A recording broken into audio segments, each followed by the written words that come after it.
Hey everybody, welcome back to another video here. Now this isn't a Thanksgiving staple, although it could be. And you can basically do whatever you want, and they say this is more of a barbecue type of thing, barbecue staple, and definitely on my table for any kind of barbecue.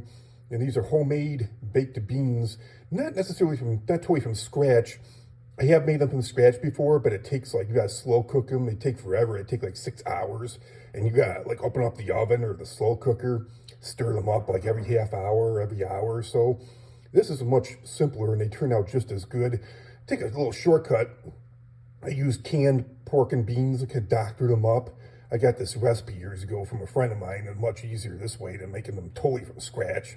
So yeah, not totally homemade, but a little bit of a shortcut there. So I take any kind of brand pork and beans with tomato sauce will work just fine. These are Dakota pork and beans with tomato sauce.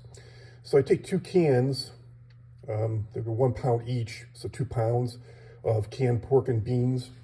And then you just add in a teaspoon.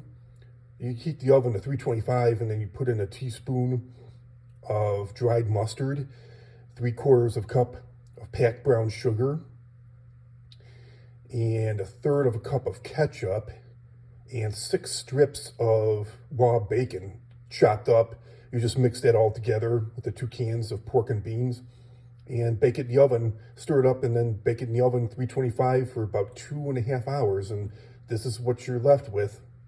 They taste just as good as when I used to make them homemade, cooking them for 6 hours and having to stir them up in the oven and once every half hour to an hour is much less of a hassle.